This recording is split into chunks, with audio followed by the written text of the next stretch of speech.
Le Seigneur soit avec vous. Évangile de Jésus-Christ selon saint Luc.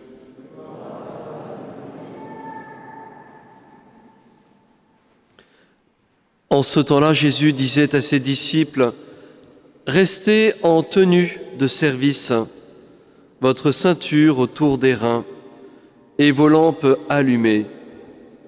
Soyez comme des gens qui attendent leur maître à son retour des noces, pour lui ouvrir dès qu'il arrivera et frappera à la porte. Heureux ces serviteurs-là que le maître, à son arrivée, trouvera en train de veiller. Amen, je vous le dis, c'est lui qui, la ceinture autour des reins, les fera prendre place à table et passera pour les servir. S'il revient vers minuit ou vers 3 heures du matin et qu'il les trouve ainsi, heureux sont-ils. Vous le savez bien, si le maître de maison avait su à quelle heure le voleur viendrait, il n'aurait pas laissé percer le mur de sa maison. Vous aussi, tenez-vous prêts. C'est à l'heure où vous n'y penserez pas que le Fils de l'homme viendra. Acclamons la parole de Dieu.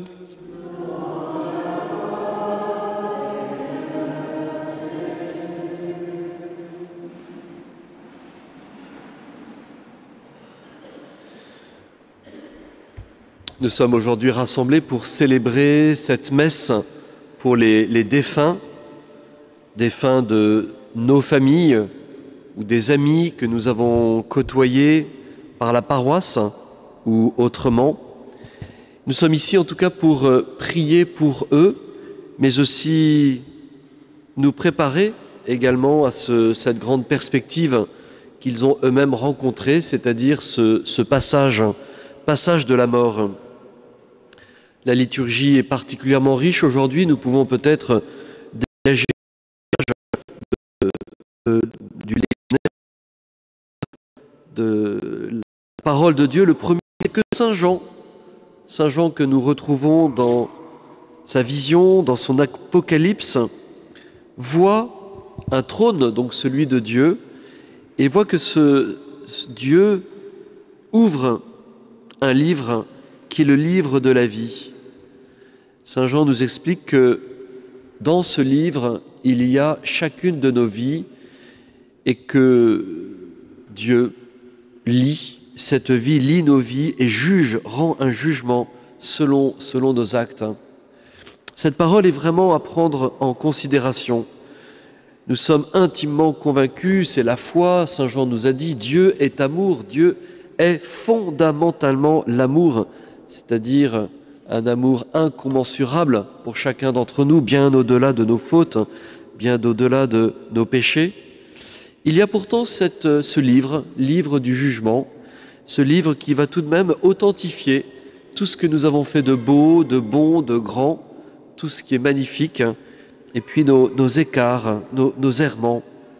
En tout cas, prenons au sérieux cette existence de ce livre de vie dans lequel tous nos actes sont écrits, tous nos actes sont consignés.